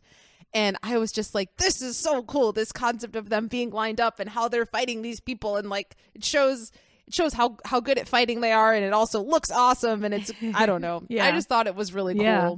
Which, by the way, this is an extremely random thought that I had while watching the movie, but I really love watching sci-fi it's like imagining the future from someone who had not yet experienced things like, you know, the internet or like drone warfare, or, you know, like who is imagining the future and futuristic technologies, but from the perspective of someone who's, you know, just lived through World War II and a bit of Vietnam, and you know, the war and the concept of fighting that they understand looks kind of different from what we have today. And I think that's really interesting. You know, I love the sort of blending of you know, high tech sci-fi, but with this more, you know, medieval fantastical ideas of how you fight, or what training looks like, what nobility looks like, what the ways that in which you use technology. I don't know if I'm explaining this very well. No, I think it's really saying. interesting. Yeah, I totally get what you're saying, and I yeah, that is really cool. I've never thought about it that way, but that makes a lot of sense. But yeah, I watched that moment and I'm like, I wish I was there fighting with those people, because they're so cool. Well, they're in these cool tech suits and they've got ships, but they're just fighting with like blades, you know? They have guns, but they don't really use them. Swords are the best. Swords are the best Swords, weapon. yeah. I mean, I agree. I'm not complaining. I used to think bows and arrows, but bows and arrows are a little bit too impractical. They're super cool, but they're run out of arrows real quick. Yeah, that's true. But swords, like, you can fight in close quarters. There's daggers. There's long, you know, so much more just, dramatic. Like, so much. But yeah, I love that moment. And I also love, you know, a line of soldiers and they're like, hoo, hoo, hoo. It's so cool. I love it. Anyway. I'm trying to think. Oh, I also really love, but also get very frustrated by, because so one of the things that does bother me about this story, it happens in the book too, although it's a little bit more developed in the book, is this concept of like Dr. Yue making this deal with the Harkonnens because he actually believes that they'll give his wife back. I'm like, dude, right.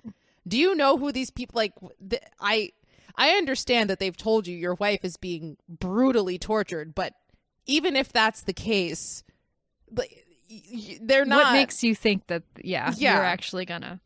Yeah. But I do like this idea, because it does feel like he did think through the plan, in the sense that he's like, this is a really shitty thing that I'm doing, but if it doesn't work out, there is a chance that the Duke could actually kill all of these people anyway. So therefore, it might be worth it for me to do this. Like, it might be kind of a win-win in a certain way. And so I like that he gives him this tooth and is like, you know, it'll be your last breath, but if you choose your timing well, it could also be the Baron's. And I love that line, and I love that concept. Screw shields. Like, I hate that the Baron puts this shield on that apparently helps him stay alive. Oh, I was wondering if it was the shield that did it, or if it's just more like the Baron is so like, no, you know, it's he's the shield. kind of, okay. Yeah. That's why they show him like turn the shield on before he leans forward, because that's what actually protects him, which drives me nuts, but makes me feel a little bit better about Dr. Yue's stupid plan, in my opinion. Yeah, because for some reason my memory of the first watch was just that it doesn't do anything and it's kind of useless. But no, it kills everyone else in that room. It's only the Baron who survives, right. And he's like very much like hurt and needs to recover. So he's not doing too well. Yeah. Yeah. What do you think also, of the sorry. yeah. How much I love like their healing bath just looks like a vat full of balsamic vinegar and olive oil. I was like, honestly, that kind of looks great. Yeah. Well, I was watching it and I was like, because again, I'm back at work, so my brain is just in a different mode. So I was watching it and I was like, I wonder how they made that prop. Like, what is that? Is it like, how did they make that liquid? Like, I legitimately was like, if I was in a meeting having a conversation about this, what would be the different options that we would be talking about in order to do that? And I was like, I have no idea. So if there are any props people from Dune listening to this episode, probably some making of doc somewhere at gmail.com. Although I'm also like, is that props? Is that special effects? Or is that set dressing? It's probably more special effects, but I don't know. Anyway, I'm not whatever. But I also wanted to talk a little bit about that. So the battle scene when the Harkonnens first show up, and they are absolutely annihilating everybody. I mean, the scope and scale of that battle is absolutely ginormous. Like, all of these ships are so huge, and I think they say like 3 battalions or something like that. Yeah, the House Atreides looks so ridiculously outmatched throughout this entire battle. That one ship that towards the end it drops like 500, if not more than that, like bombs at the same time. I'm like, y'all are probably killing your own people at the same time. Yeah, I mean, like, this is a full city of people, like in addition to the palace and the whatever garrison and mining warehouses and everything like that. There seems to be a whole civilization on this planet that's separate from the Fremen and has been there for a while, like just around the mining city, but it seems to be completely obliterated by the Harkonnens. Yeah. It is. It does emotionally impact me, that moment when Jessica and Paul kind of are standing on that sand hill or whatever, and they look out at their city, and I guess their new city, and it's all on fire, and them just looking at it and recognizing what that means in terms of all the people that they've lost and all of the political lies that have been put in place, and the fact that they're left alone out there to find their own way. And, you know, just the emotional impact of that scene does really get me. Yeah. I do have to wonder, I don't know if this is going to be a thing at all in part 2, but since they're staying with the Fremen at the end, how much of House Atreides, like, what is going on back in Caladan? Or is there some sort of steward who's going to take over? Like, very curious about what's going to... Okay, Tatum's making faces that make me think we're going to get some answers on this, because I was very curious. Yeah, there are people that survived the battle that just happened, and there's a lot of... Yeah, there's a lot of political stuff that is to come. I don't know. That's good. I love the political stuff. Yeah, I don't know how much, because I don't know how much we'll get into it. Anyway, yeah. So I think the last 2 scenes that are coming to my mind that I want to discuss we did kind of touch on this already a little bit, but the scene when they're in the ornithopter and we hear Jessica kind of using the voice for the first time to so they can, escape their captors, basically. I love that scene. I remember the first time I watched the movie, I think that was the scene I loved the most. Like, I came home from the theater and I was looking up on YouTube. I was like, I want to watch that scene again. It was kind of like when I saw Rogue One, and immediately when I got home, I was like, I want to watch that final scene with Darth Vader again. So yeah, I still love that scene. I think it's so great to see Jessica unleash her power, which we'll get more of as time goes on. But I don't know. It's really cool. Like her face when because she's not just saying things. Her face is like so forceful and just like brutal. Yeah, well, and I love the way that whatever sort of voice filters they used. I don't know how they do the voice, but it Denis sounds... Villeneuve talks about that in the behind the scenes if people want to watch it. Oh, okay. Well, it sounds so good. And like, you can tell that when Paul uses the voice, it's still working, but it's a weaker version of the voice. And then when Jessica unleashes the full version, like, she sounds demonic. It sounds terrifying. You know, she's like, untie me. Kill him. You know, it's so cool. Set us free. Set us free. Yeah, like it really does sound like, you know, The Exorcist or something like that. Also, side note, I love the little sign language that she has that she uses to communicate to Paul and to her guards, that just never explained why she has a sign language that she uses, but it comes in handy a lot. And it's just a cool little detail that I love. Unfortunately, I am not knowledgeable enough, but I wonder if that's real sign language or if it's or if future it's like sign language. Yeah, and like within the context of the story, is it a Bene Gesserit thing, or is it a House Atreides thing, or is it something else? I don't know. But yeah, and like how does it work? Because she can use it kind of just with one hand, and is she spelling out words? Is it, like you say, is it related to an adaptation of actual sign language? Is it something that was created for the film? I don't know, but it's awesome. Yeah. Me neither, but I love the inclusion of that in the story.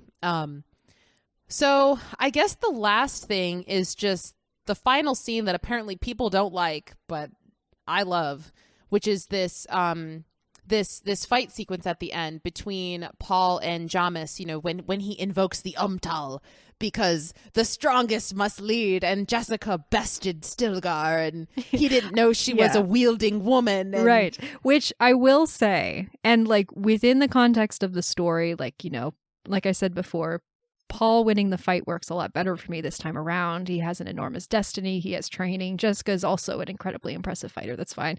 I do feel like within the context of this movie, we only ever see the Fremen getting bested in battle, which makes me like, how good fighters are they actually? I know that's not the case. I'm sure we'll see their prowess in the next one, but when do we see them getting bested aside from this? I mean, I know that we see Liet Kynes get hit from behind with an arrow, but before that happens, she literally pulls out these tools to ride the worm that she's calling. I know, which is so cool. Which is so cool. But other than this last scene, when do you see that happening? Well, we don't really see them in battle at all before the scene. There is the part of the first part where Chani is doing the exposition where we see them fighting, and they do seem to be very impressive warriors. Yeah. I was just like, Stilgar, this random lady bested you in battle. Maybe you shouldn't be the leader. I'm just kidding. She's extremely well trained. And... I think the difference is that they have the power of the Bene Gesserit behind them, and that is what makes the difference. Okay. But they don't know that, and we don't know that yet, kind of. But yes, I love that concept of him being like, the woman is not trained and she's too old to learn, and then he's like, I judged too quickly. Why did you not tell me that you're a wielding woman? And she's like, our conversation ran short, you know? Great. Yeah, it's again a moment where we get to see how powerful she is. And I love all these like foot moves that they use in this movie. You know, their hands are tied or something like that, and they use their feet and like drop people to the ground. We see that a few times in this movie. I think it's really cool. Yeah. It's almost like martial arts. Mm-hmm. Yeah. Yeah. Basically what I'm saying is I want to learn to fight like like a Fremen. like a Fremen. You should also learn the sand walk. Start walking like that all the time. I already walk like that. You haven't seen me in a few years, like, you know. Also, that's so weird that I haven't seen you for years. Anyway, yeah. So, any thoughts on this kind of final fight between Paul and Jamis? I just, again, kind of what I was saying before about Stilgar and Jamis, and just the Fremen in general. I feel like we learn a lot about their culture, but like through Jamis's performance. I love that he kind of has this wild, you know, just this wild way that he behaves, of him just kind of screaming, and you know, it feels very unsophisticated in the sense that like we're not coming from this culture of we have to carry ourselves in a specific way. It's like, no, if you're angry, if you're frustrated, if you need to hype yourself up, like whatever it is, like express it however you need to, you know? Mm-hmm. And I think it's really, really cool. And I just think he does a really great job in that scene of, I don't know. I just think it's really cool, and how it establishes this sense of, you know, Jamis is seemingly this very respected, good fighter that everyone really likes, so much so that he believes that he could potentially be a better leader than Stilgar, you know? And while this battle is happening and he's very clearly being bested multiple times in a row, everyone is just sitting on the side watching it happen. And Stilgar literally looks at Jessica and is like, is he toying with him? Like, why is he not dead yet? Basically. Yeah. Like, and this sense of like, this is just how their culture works. And also, you know, he's dead and they wrap him up and they're carrying him somewhere. Got to preserve that water.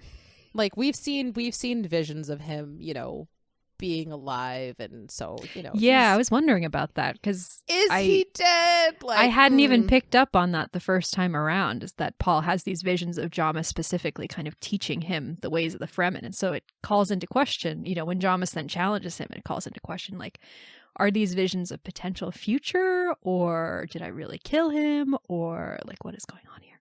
Yeah. I love a mind that bridges space and time. Yeah.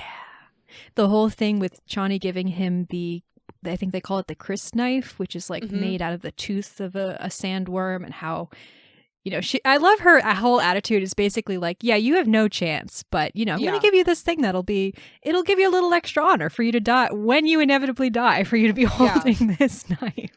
Yeah. Like, she has so little faith in him, which is kind of great. He's a great fighter. He won't let you suffer. Like, yeah. It's fine. Also, the moment that sense that like the Fremen, you know, obviously, as Duncan says early in the movie, they fight like demons, but they're not demons. Like, they might fight like them, but they seem like they have this respect for, you know, the person who's on the other side of the blade. You know, they're not heartless killers. They're just, this is the world that we live in and we've learned to survive, but we will treat people with honor, you know? And I love that addition. They're like the exact opposite of the Harkonnens, right? In that way. Yes. Yeah.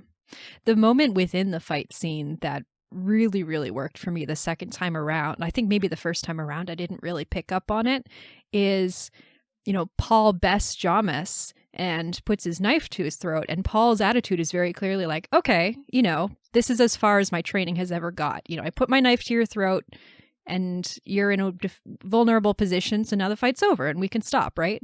And the revelation that like, oh no, this is to the death. We didn't tell you that? Yeah, no, this is to the death. And Jessica being like, Paul has never killed someone before. Like, going into that fight and not realizing that you're going to come out of it on the other side a murderer is, and Paul having to sort of in the moment, like sort of calibrate what he is doing, you know, is, yeah, it really struck me this time around that he doesn't even fully understand when he enters into this fight what he's doing, and then all of a sudden he has to come out of it a changed person on the other side. He's the chosen one. He must do things that otherwise he dare not do. Yeah. Well, in that vision where they say, like, you know, you must die to become the Kwisatz Haderach, but in killing another person, you yourself die, or something like that. Like this sort of tortured logic that basically means must die in order for the Kwisatz Haderach to rise. Yes. But yeah, you've got to kill someone in order to embrace your destiny. Yeah. It's so good. I love sci-fi fantasy. And I know I've said this, but I love when visual mediums do it well, because, you know, those of us who are fans of books like this, we read them and we're like, these worlds are so rich, but at the same time, so many of us are like, don't adapt this, because we know that if you do it, you're not going to be able to capture it, because these stories can be so complex. So when it does happen and it's done successfully, it's like, wow, this is really an accomplishment, and it's something to be, you know, recognized for. Which, speaking of recognition, we can transition into awards, unless there's something else here that you feel like you would like to touch on, but I feel pretty good about it. Yeah, nothing else is sticking out to me as something that we haven't really talked about. Yeah, I just want to say one final thing. I love this moment where I think Liette Kynes has two moments where she says something similar. She says it once to the Duke, and then I think she says it again to Duncan, in different ways. But she says something along the lines of like, Arrakis has seen men like you come and go. You know, like, so just take care of yourself and your loved ones, because that's all you can do. Like this planet doesn't care, you know. And she says something earlier as well of the desert is not kind to machinery or something, and Arrakis is also not kind to humans, you know. And I just think it's really great that she kind of establishes that for us of, you guys are just a small piece in the history of everything about this planet, and you are focused on this thing that we don't actually care about here, because because if it's not you guys, it's going to be someone else, and if it's not them, it's going to be someone else, and here we go again. Like, we can only be here right now and protect the people that we love, and I think that that's a good introduction to just the culture of the Fremen, you know, of like, we're here to protect each other and care for each other, and because we live in such a harsh environment, all we have is each other. But yeah, I like Liette Kynes a lot. I like Dr. Kynes. She's cool. Yeah, she's great. I had forgotten that she dies, and I was very, very disappointed when that happens. I wish she could have been in the second film. There's so many people that I'm like, I want Duke Leto to be in the next film. I know. You know? Ugh. Duncan Idaho is one where I'm like, I don't know if he actually dies. He probably does, but I'm also like, maybe? I don't know. We'll see. Don't spoil anything. I will say, I think, so I watched this show recently called Our Flag Means Death, and there's this moment where Taika Waititi's character, his name's Blackbeard, and he's this kind of, everyone's terrified of him as a pirate. There's legend of him killing all of these people and blah, blah, blah. And then there's a moment when, so he ends up falling in love with another pirate and blah, blah, blah. And the two of them get captured, and they, you know, enlist in the British Army or whatever it is. And when they're enlisted in the British Army, the two of them like share a bunk bed. And so there's one moment where, oh gosh, why am I forgetting the protagonist's name right now? I can't remember his name right now, but anyway, he looks down to talk to Blackbeard, Taika Waititi's character, and he has shaved his beard, and he's like, whoa, like all I've seen you with is a beard, and you just look really strange. And then Blackbeard's like, what do you mean? Like, sorry, what's wrong with my face? You know? Yeah. And I watched this and I was like, I'm sorry. Jason Momoa is meant to have a beard. Like I don't know why they made the choice for him to not have a beard in this movie. Maybe it's like a military uniform sort of thing of like, you. But Josh Brolin has a beard. I know. That's where I get confused. I guess they just want to like visually separate him from his, you know, his Game of Thrones, his Aquaman self. I guess. It is a bit strange. It's like, who is this person again? Yeah, I think they're trying to make him look a little bit more cleaned up than he is like in other things. But yeah, he's not a bad looking man, but he needs to have a beard on his face. He doesn't need to, like, it's fine. You know, everyone's body is beautiful. Embrace however you want to look, because ultimately it's your body and it doesn't care what anyone else thinks. But he can do whatever he wants with his facial hair in his personal life. But yes, in Dune, he should have a beard. I am just more familiar with him having a beard. So when he doesn't have one, it feels a little bit odd. That is what I will say. Anyway, great. So yeah, I will talk about some awards here. So this movie, it was very well recognized. I will say though, I remember this year I was very angry that this movie was not nominated, that Denis Villeneuve was not nominated for Best Director, which I still think is terrible, especially after watching all of the behind the scenes for this movie. Like, this is his passion project. He read the book. He kept going back to the book when it came to adapting this. He was kind of the he really was the visionary for this movie. Like, he was deeply involved in every single aspect of this, which isn't always true for directors, I don't think. But he was so passionate about this. This is an incredible achievement, and I'm still quite frustrated that he wasn't nominated for Best Director. I'm looking up who oh gosh. Who were the nominees that year? Well, Jane Campion won for The Power of the Dog. Okay. Other 9 nominees were Kenneth Branagh for Belfast. Yeah. I've totally forgot about that movie, which says a lot about that movie. Ryosuke Hamaguchi for Drive My Car. Good nominee, I think. That has good direction. Yeah. Paul Thomas Anderson for Licorice Pizza. And then Steven Spielberg for West Side Story. Okay. I feel like at least 2 of those I would two of those could have been out. taken out. Yeah. And honestly, out of all of those, I think that Denis Villeneuve should have won, but that's my own personal preference. I know that you were rooting for Steven Spielberg that year. Not necessarily over Jane Campion, but I do really like the direction of West Side Story, so I'm glad he was nominated. Yeah. I mean, I'm not angry that Jane Campion won. She's incredible, and I do like that movie a lot, but I think Denis Villeneuve, this is a big achievement for him. Anyway, so this movie was nominated for 10 Oscars. The ones that it was nominated for but did not win were Best Picture, Best Makeup and Hairstyling, Best Costume Design, Best Adapted Screenplay. Geneva, can you look up what won Adapted Screenplay that year? Yeah. Because oh no, it was Power of the Dog, right? No, it was Coda. What? Yep.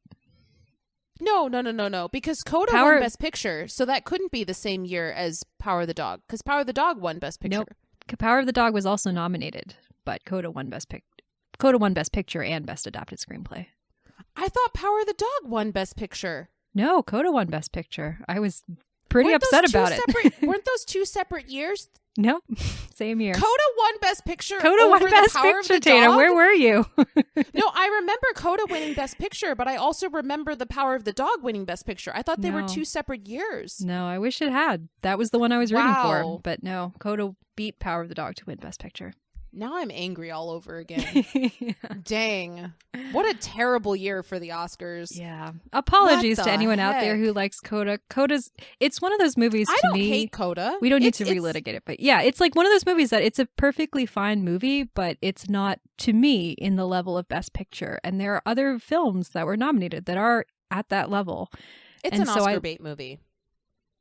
It's not a bad movie. Like, I did enjoy it. I don't think it's bad. But winning Best Picture, especially above these nominees, no. Yeah. Anyway, and so that one Best Adapted Screenplay, strange.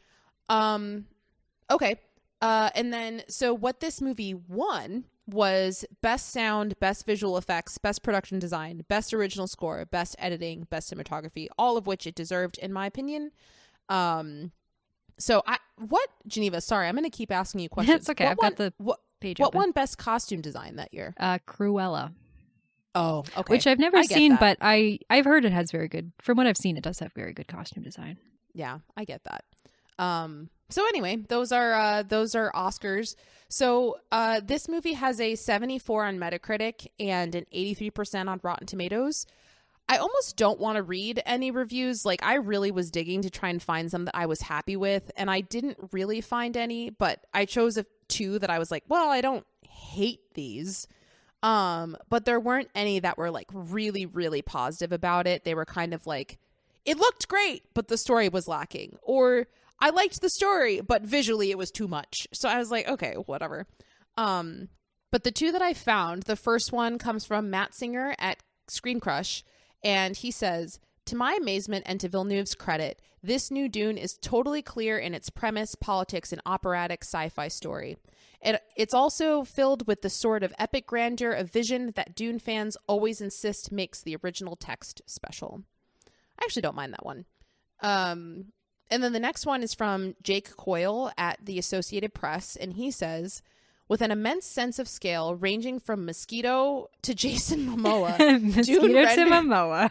Dune Jason renders Momoa. Dune renders an age-old tale of palace intrigue and indigenous struggle in exaggerated cosmic contours. Like any drift of sand, Dune feels sculpted by elemental primal forces. Ooh, I like that. So, yeah. So those are the two that I chose.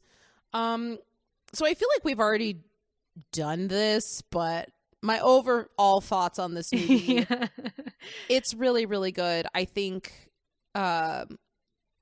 really successful adaptations of sci-fi, fantasy, or fantasy novels and book series come only ever so often, and I'm really glad that this movie exists. I really hope that part 2 doesn't let me down, but it's Denis, so I don't think that it will. But we will talk about that soon because as of our episode release, Dune comes out next week. So Dune part 2 comes out next week. So yeah, I love this movie. I won't repeat everything that I've said. If you haven't seen this, I highly recommend going to watch it. Also, I'll throw this out there again. Go to YouTube, look up the behind the scenes video of this. It's very impressive. Also look up Hans Zimmer's 15-minute-ish video of just describing how he came up with the sound design and the music and the instruments for this film. It's very impressive, and the depths of the production of this film are, I won't say endless, but they are very deep. So yeah. What about you, Geneva? Yeah, I'm so glad that you chose this. I'm really glad that I rewatched it because I really truly picked up on so much more the second time around. You know, the first time it's kind of overwhelming, and I often struggle with sci-fi movies where there's a lot of terms and names to learn very quickly, and so it's really helpful to watch on Netflix with subtitles on. So that was really nice. But yeah, this movie is incredible. I was surprised to see that Metacritic number as low as it is. I mean, 74 is not a bad number by any means, but I would have expected it to be much higher. Yeah, People don't like this movie. I'm telling you, like there's a lot of criticisms out there for this movie. Yeah, I feel like for a lot of people, it's less they don't like it and more just it's hard to love, like to get over that barrier and just fully love it. Maybe like you can like it and respect it, but still have certain reservations. But I think it's fantastic, and I'm really, really excited for Dune 2 to see where the story is going from here, since I've not read the book and I slept through the end of David Lynch's Dune. I have no idea. So. You mean you haven't gone back to it to finish it? No, I was like, yeah, I'll leave it there. So yeah, my final thoughts. Yeah. Well, thanks for watching it. I'm glad we got to talk about it. Yeah, me too. I love this movie. It's one of my favorites of the last few years. And I've watched it like 6 times at this point. Nice. Very nice. So I love it. So yeah, Geneva, what are we talking about next week? Yes, I'm very excited about next week. We are going to talk about a movie that's sort of like simultaneously I love and also hate. And it's a good time. It's The Phantom of the Opera from 2004. Da, da, da, da, da, da. Yeah. All right. Well, yeah, I'm excited. This is a movie I find extremely enjoyable, but also really annoys me sometimes, and that sometimes leads to really good conversation. So yeah. I think we'll have a good discussion about this one. It'll be fun. So yeah. Okay, everybody. Thanks for joining us today. Go watch Dune Part 2 and email us your thoughts about it. Yeah. Can't wait to hear. All right. Bye, everybody. Bye.